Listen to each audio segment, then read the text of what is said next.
Have you ever kept a journal? And did anyone ever read it without your permission?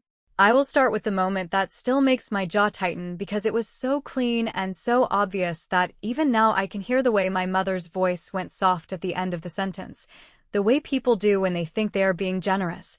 When my parents told my sister Olivia to open the box they had tucked under the table because, as my dad said, life is short and a girl deserves something nice once in a while, and then out came a luxury handbag with a price tag I recognized from every ad I had scrolled past during the months when I was counting every dollar, a number that matched my entire first year of tuition almost to the penny, and I sat there smiling in that careful, older daughter way while inside something old and tired in me stood up and said, "Oh, so that is where the nothing extra went." Back when I was a senior and every guidance counselor email had the word deadline in the subject line, my parents had looked me in the eye and told me they loved me, they were proud, and they wished they could help, but there was nothing extra. Not a cent outside the mortgage and the bills and the million little costs of running a family, which they listed like an accounting lecture until it sounded ungrateful to want an education that did not create more strain, and I remember saying I understood, because what else do you say when you are 18 and the adults are telling you that real life is expensive and this is how you learn to stand on your own 2 feet? So I stood on my own 2 feet, and I stood for a long time, and the standing looked like closing at a coffee shop while trying to finish a paper, and it looked like selling my old textbooks online to pay the last chunk of a lab fee. And it looked like figuring out how interest works the hard way, where a small balance grows teeth when you look away for a month. And I told myself that I was building something with my own hands, something no one could take credit for, and that talking about money with my parents would only make me sound resentful, so I kept my head down and I worked, and I told them I was fine even when fine meant I ate dinner at the student union, because it was the cheapest thing I could get after a shift. Meanwhile, my sister learned the beautiful rhythm of being the one who gets soft landings, which is not her fault, and I will say that sincerely because she did not design the system. She just learned how to live inside it, and there is a difference. And still it is not nothing when you watch a pattern repeat for years, the last-minute bailouts, the quiet transfers, the upgrades, the broken phone replaced overnight, the weekend trips my mother would describe as little treats because girls need to feel special, and I would nod and say I was happy for her while I was washing the same 2 work shirts in the sink because the laundry room ate quarters like a slot machine. When the handbag appeared, though, something changed in me, not because of the bag itself, which is just an object, but because they did not hide the choice, they celebrated it, they made it a moment. And the way they held it up for the room said the rule had never been about money. The rule had always been about me learning a lesson they believed I needed to learn, and in that moment I could finally name the lesson, which was that in our house independence was a virtue when it applied to me and indulgence was love when it applied to Olivia. I did not make a scene, I did not ask questions, I did not even tell them about the lump in my throat, because I had learned a long time ago that arguing with people who are busy admiring their own kindness is like trying to change the channel with a dead remote. So I did what I do best, which is to take the feeling, put it on a shelf, and label it for later, and then I did one small thing that no one noticed, which became the first card in a stack I would build for years. On the ride home, I asked my mother for the receipt, told her I wanted to register the bag for Olivia, said the brand sometimes extends warranties if you do it within a week, and she handed it over gladly because she loved the idea of being a person who does things properly.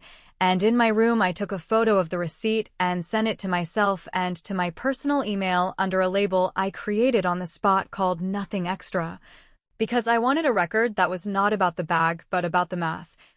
And then I wrote a short, clear letter to the financial aid office I had been corresponding with for months, a letter I had not wanted to write because it felt like airing family laundry, where I explained that my parents had stated they could not contribute, that I was fully responsible, that any parent contribution listed on my file was theoretical and would not materialize, and I attached pay stubs and a budget and, without a single accusation, the timeline of payments I had made out of pocket, which a counselor later told me was exactly the granular proof the committee needed to grant a hardship adjustment that cut down my remaining balance more than any scholarship had.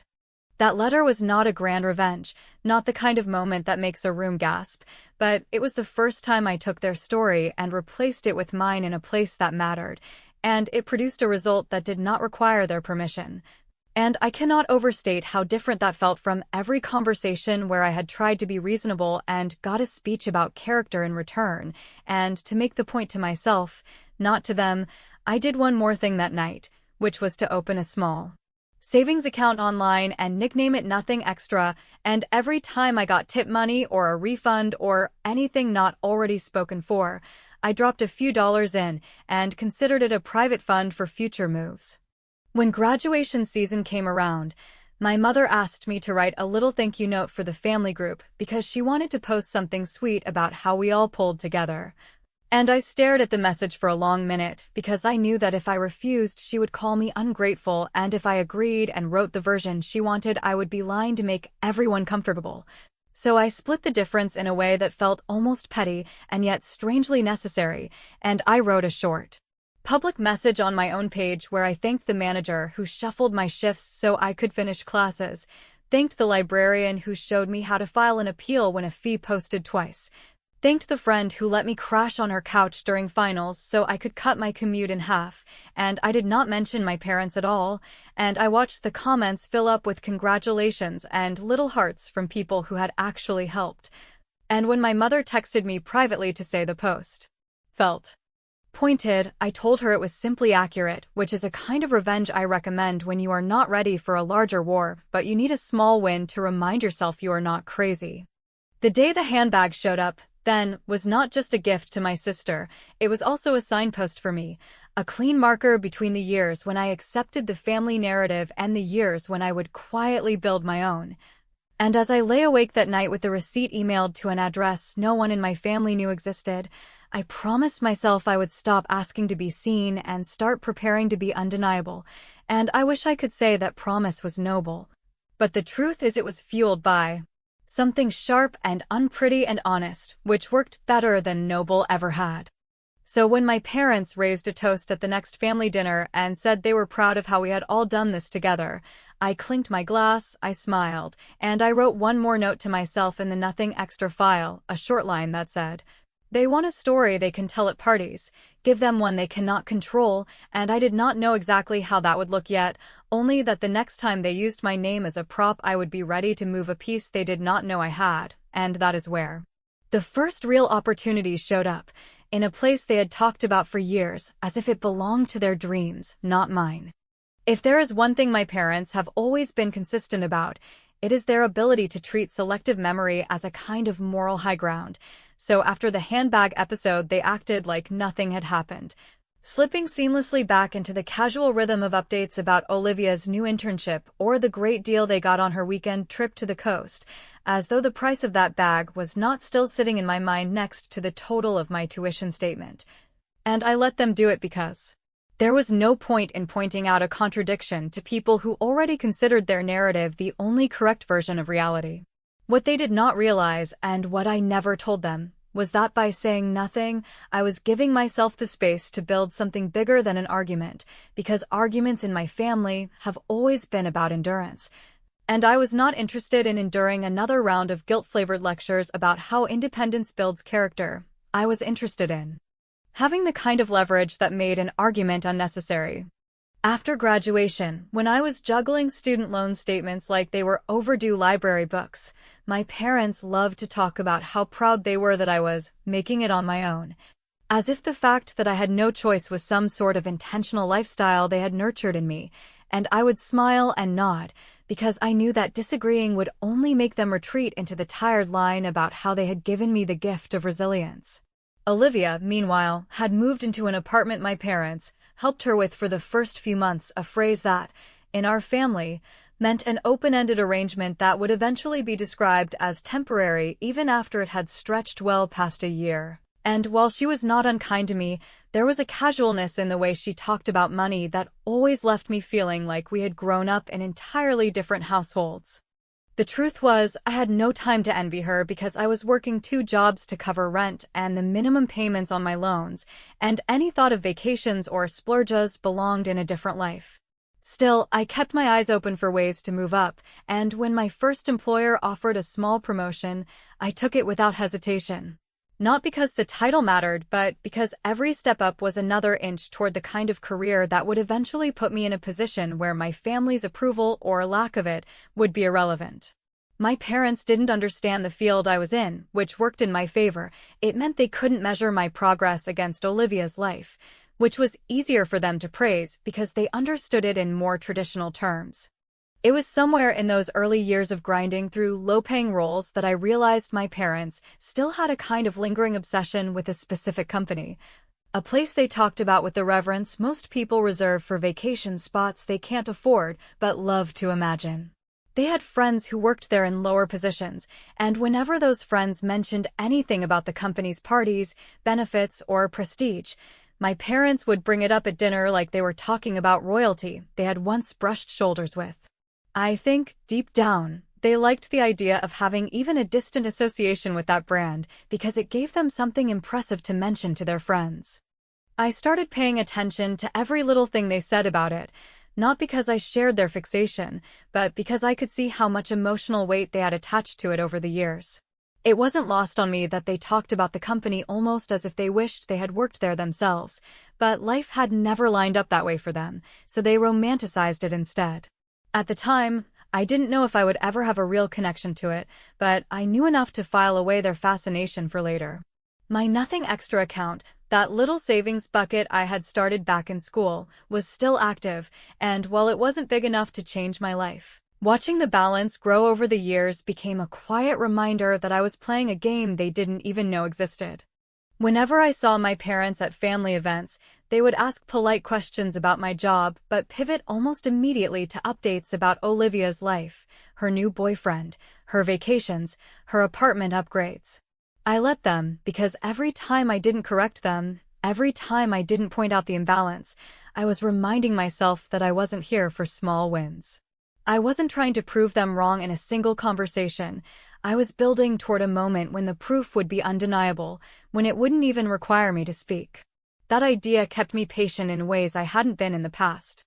Over the years, I kept my distance from the company they idolized, not because I wasn't qualified to apply, but because I knew that if I ever stepped into that building, I didn't want it to be at the entry level, sending out polite updates they could claim to have influenced.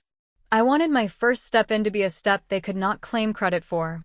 I wanted them to hear about it from someone else first, so they could feel the shift without having time to prepare their version of the story. That meant I had to work longer, harder, and sometimes in places that didn't feel glamorous at all, but those places taught me skills I never would have picked up in a cushy, high-profile role, and I learned how to navigate corporate politics in a way that would later become a weapon. In those years, there were moments when I wondered if I was holding on to this too tightly, if I was letting an old slight shape too much of my ambition. But every time the doubt crept in, something small would happen, a comment from my mother about how Olivia was so responsible for saving up for something she had clearly been given, or a laugh from my father about how I'd always been the tough one. And I'd feel that sharp reminder that they still saw me in a role I had never agreed to play.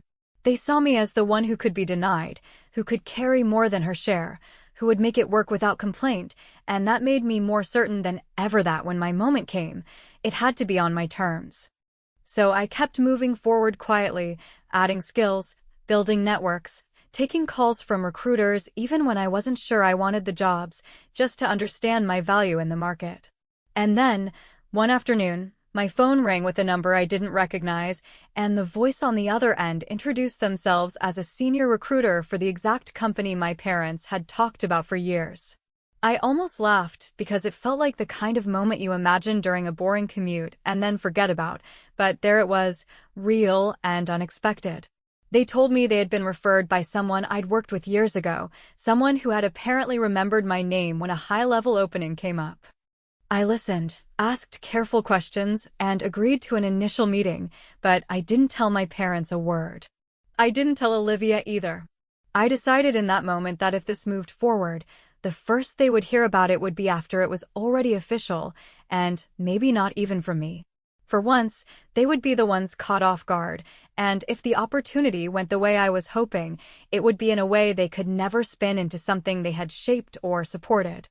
And that thought, that single, quiet thought, was enough to carry me through the first round of interviews with a focus I hadn't felt in years, because for the first time, I could see exactly how the long game I had been playing might actually end.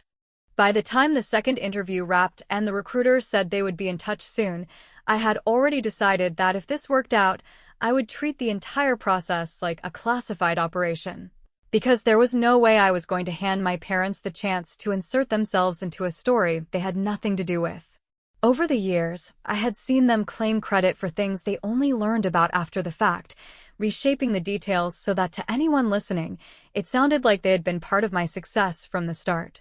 I could already picture how it would go if they found out too early. They would casually mention my application to their friends at church, tell them they had encouraged me to apply, or that we always knew she'd get in, and by the time I was officially in the role, the version floating around would make it seem like they had been my biggest cheerleaders, instead of the people who once said they had nothing extra to help me build the very foundation.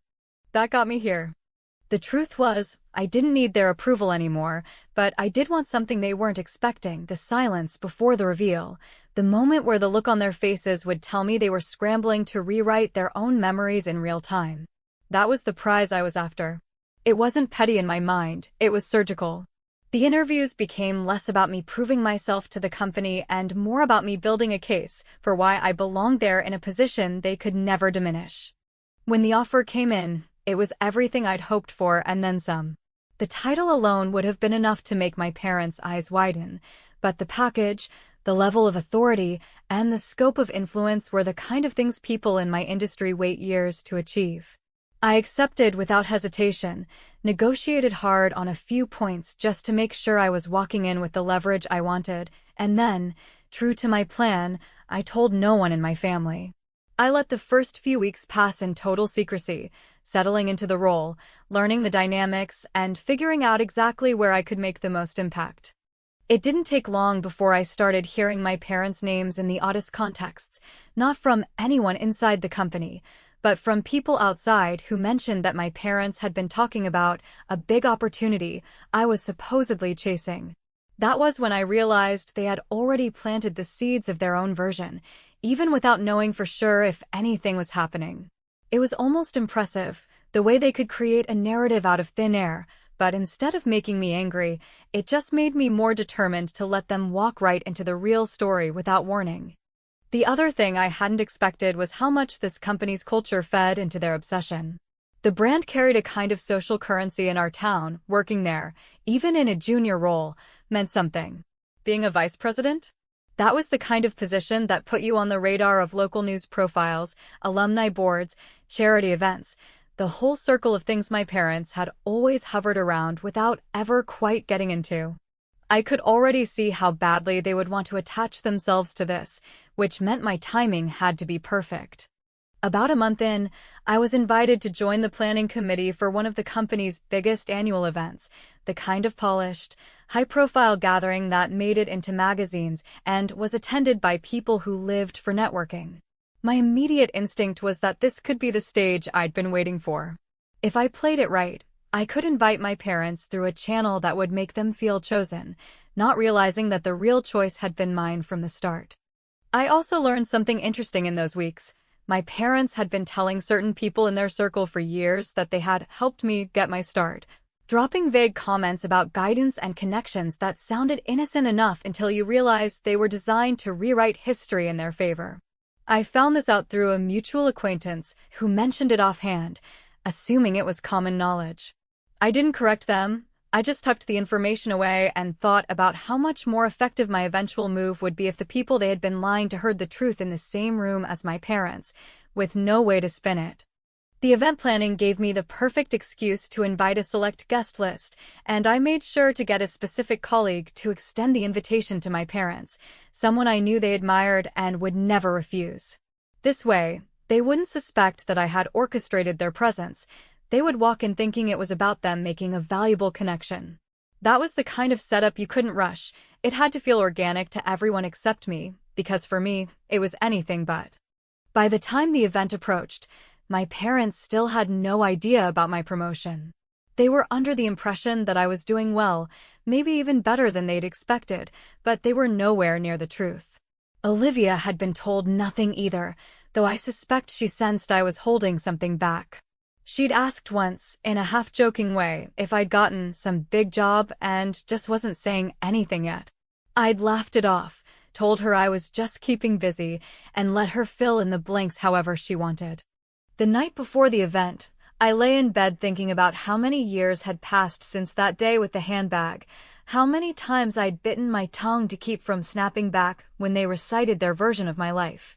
How much energy it had taken to turn that resentment into motivation instead of letting it eat away at me. I thought about the Nothing Extra Fund, which had grown over the years into something I didn't even need anymore for survival, but kept as a reminder of where I'd started. All of it, the jobs, the debt, the quiet planning, had led to this point. I knew the reveal had to be done in a way that left no room for them to twist it afterward. It couldn't just be me telling them I'd made vice president. It had to be public, it had to be undeniable, and it had to happen in a space where their reaction would be witnessed by the very people whose approval they'd chased for decades. That way, the truth wouldn't just be mine, it would be the version everyone else carried forward, which meant their usual revisionist tactics wouldn't work. When the day finally came, I walked into that event not just as someone with a new title, but as someone with the power to define the narrative, and I was ready to make sure that for the first time in my life. My parents would hear the real story at the same time as everyone else, with no chance to rewrite it before it landed. From the moment I walked into the venue on the night of the event, I knew I had positioned every piece exactly where it needed to be, because nothing about the evening had been left to chance, and every detail, from the way my name would be announced to the sequence of speakers before me, had been calculated to deliver the kind of reveal that would leave no space for reinterpretation later.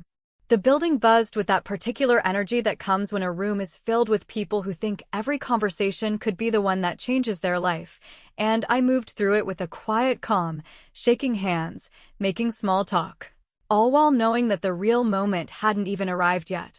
My parents had been seated near the front, at a table they would never have landed without my deliberate placement through someone they admired, which meant they were already primed to believe they were part of something exclusive, unaware that they were guests in a scene designed to expose the truth they'd been bending for years.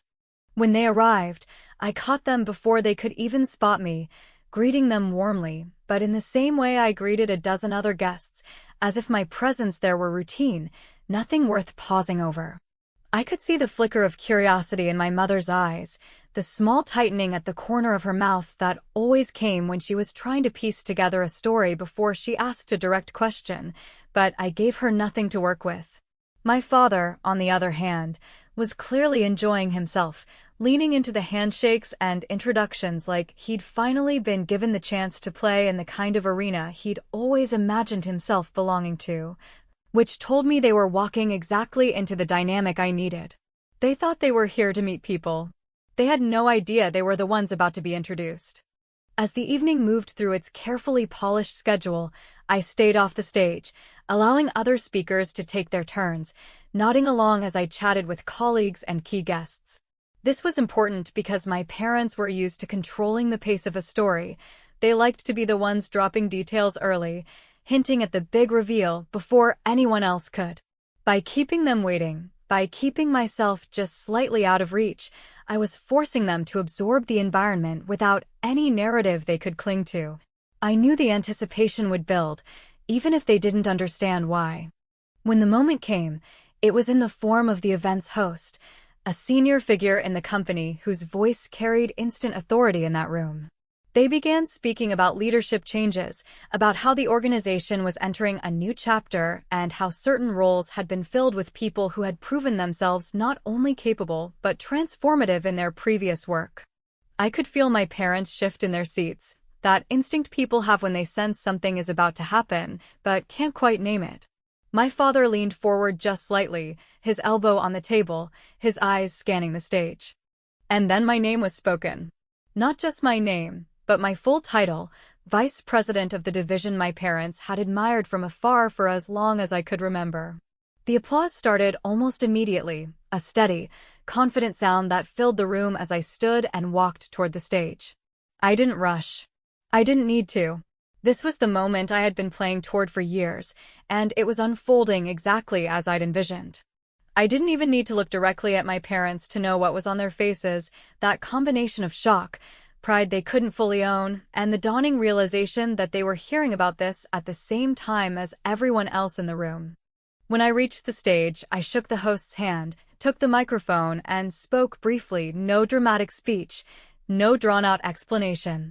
I thanked the team, acknowledged the work ahead, and made a point of saying how much it meant to join an organization whose values I had admired for years from the outside, never once mentioning my family or implying they'd been part of my journey here. I could feel the precision of it, the way every word landed without leaving them any foothold to later claim they had somehow shaped this outcome. After I stepped down, I moved through the crowd again, accepting congratulations, answering questions, but I never once made my way directly back to their table. I wanted them to sit in that mix of pride and discomfort, to feel the subtle isolation of realizing that, in this environment, they weren't the central characters in my story. They were simply guests. The real satisfaction came later, when I noticed them speaking with one of their longtime acquaintances, someone I knew they had bragged to before, someone who had been on the receiving end of their embellished version of my career. I walked over, joined the conversation just long enough to smile and thank the acquaintance for their kind words, then casually excused myself to handle something across the room.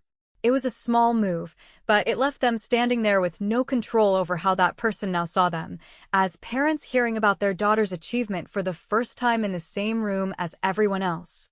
By the end of the night, I could see the shift in their body language. The excitement of being invited had worn off, replaced with that restless energy people get when they want to leave before more questions are asked. I didn't offer them a ride home. I didn't linger in long goodbyes. I simply thanked them for coming, told them it was a busy night and I'd catch up soon, and let them walk out into the night carrying the weight of what they'd just witnessed.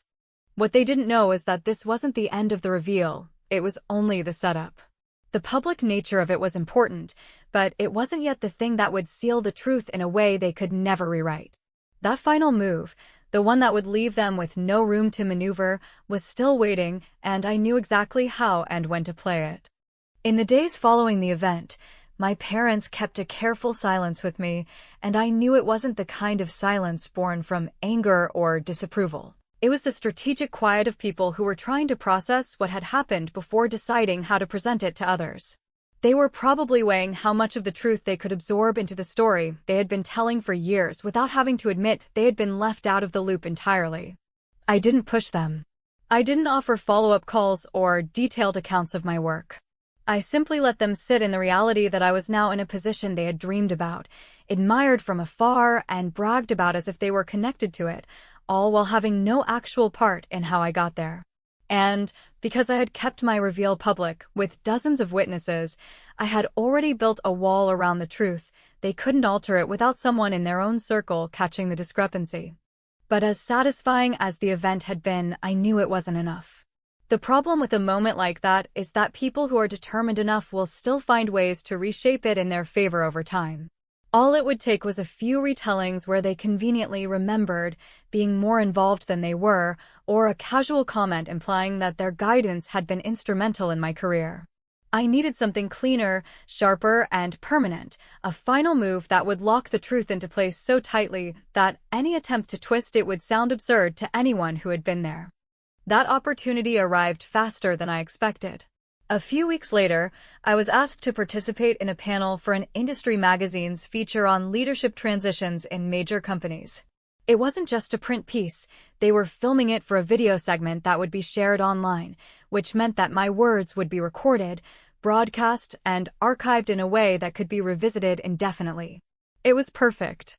This was my chance to tell my story exactly as it happened, without embellishment, without malice, but with enough clarity that anyone watching, including my parents, would have no doubt about how I had arrived here.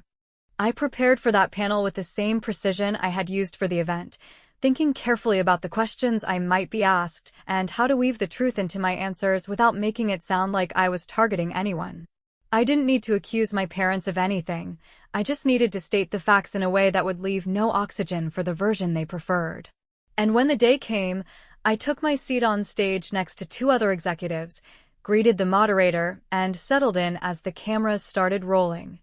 Halfway through the discussion, the moderator asked a question about the obstacles we had faced early in our careers and how we had overcome them. It was the opening I had been waiting for. I took a measured breath and spoke in the same steady, professional tone I'd been using all along, saying that my path had been shaped by the reality of having to pay my own way through college from the very beginning.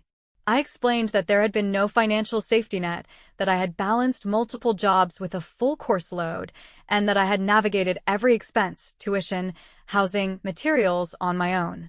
I added that while it had been difficult, it had also forced me to develop resilience, resourcefulness, and a level of self-reliance that had served me well in leadership.